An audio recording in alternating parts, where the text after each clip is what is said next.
Ini ada pertanyaan, saya menonton ceramah di YouTube, ada salah seorang kiai mengatakan dalam ceramahnya bahwasanya beliau bertemu dengan Rasulullah dalam kondisi terjaga. Beliau katakan beliau mencium tangan dan meluk Rasulullah SAW. Apakah benar bisa bertemu Rasulullah SAW kondisi terjaga? Jawabannya tidak benar. Ya. Sering saya sampaikan, Rasulullah SAW mungkin bertemu dengan kita dalam kondisi mimpi.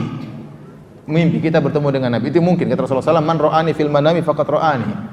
Fa inna syaitana la yatamatsalu bi. Barang siapa yang melihat aku dalam mimpi maka dia telah melihat aku, karena syaitan tidak bisa meniruku. Mungkin kita bertemu dengan Nabi dalam mimpi. Dan Imam Nawawi mengatakan seandainya Anda bertemu dengan Nabi dalam mimpi sesuai dengan sifat-sifat Nabi, kemudian Nabi mengajarkan sesuatu di luar daripada syariat Nabi, maka tidak bisa diikuti. Bahkan Imam Nawawi mengatakan seandainya malam ini seorang mimpi ketemu dengan Nabi, kemudian Nabi berkata besok 1 Ramadan, maka tidak boleh diikuti. Harus kita lihat hilal. Jangan berdasarkan mimpi tersebut. Kenapa? Yang suruh lihat hilal Nabi dalam hadis-hadisnya. Maka tidak mungkin perintah Nabi dalam mimpi berlawanan dengan perintah Nabi tatkala Nabi masih hidup, ya. Jadi demikian, ya. Itu pun kalau yang kita ketemu dalam mimpi adalah Nabi, karena banyak terkadang syaitan datang dalam mimpi ngaku sebagai apa? Nabi, ternyata bukan Nabi. Dan ini saya pernah ketemu dengan orang yang mimpi dengan ketemu Nabi. Bilang saya ketemu dengan Nabi. Terus gimana Nabi yang kau lihat? Nabi bersinar wajahnya. Ada jenggotnya enggak, dagunya bersinar. Oh, itu bukan Nabi, kata saya. Dagunya bersinar. Kalau Nabi jenggotnya apa? Lebat. Berarti bukan Nabi yang kau lihat. Ya. Ada yang bertemu dengan Nabi. Bagaimana ciri-ciri Nabi?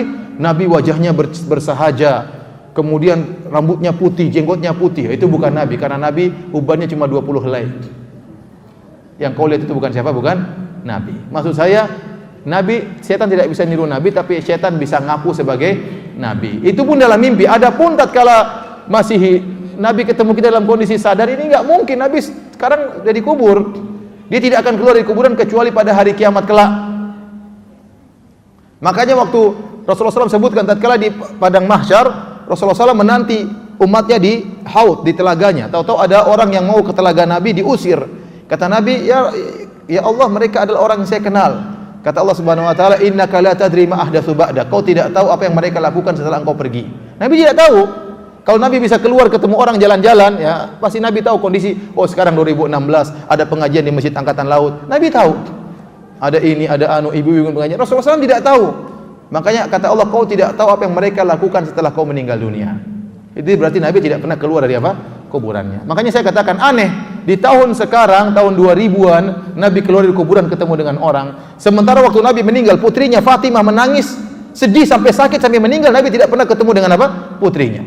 Nabi tidak pernah mengunjungi Fatimah, Nabi tidak pernah mengunjungi Abu Bakar, Nabi tidak pernah mengunjungi Ali bin Abi Thalib radhiyallahu anhu, Nabi tidak pernah mengunjungi sahabat yang paling dicintai Abu Bakar, Umar bin Khattab tidak pernah, Nabi tidak pernah ketemu dengan tabi'in, Nabi tidak pernah ketemu dengan cucunya Ali Hasan dan Husain, Nabi tidak pernah ketemu dengan cicitnya Ali bin Zainal Abidin, tidak pernah. Terus datang tahun 2000 ketemu dengan ente, apa kelebihannya ente? Ente apa kelebihannya sementara orang-orang yang Nabi cintai tidak pernah Nabi kunjungi? Tanda tanya bagi kita. Apalagi dalam yang saya dengar YouTube tersebut, kata dia Nabi keluar, ya, jadi katanya kuburannya goyang. Terus Nabi keluar, Nabi cium lutut saya. Gimana Nabi cium lutut ente? Ini benar, dia bilang Nabi cium lutut dia, gimana? Waktu kuburan goyang, apakah tidak heboh itu askar-askar di Masjid Nabawi? Kuburan ini Nabi mau kemana? Muhammad mau kemana? Katanya. Saya mau cium itu lutut orang Indonesia. Kan di mana?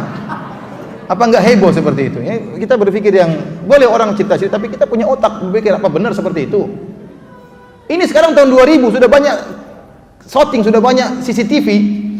Masa kejadian tersebut tidak terekam? Itu tahun 2000-an loh cerita itu. Jadi kuburan apa?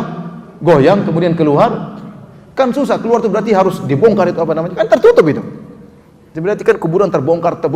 Apa enggak heboh di Masjid Nabawi kalau saya seperti itu?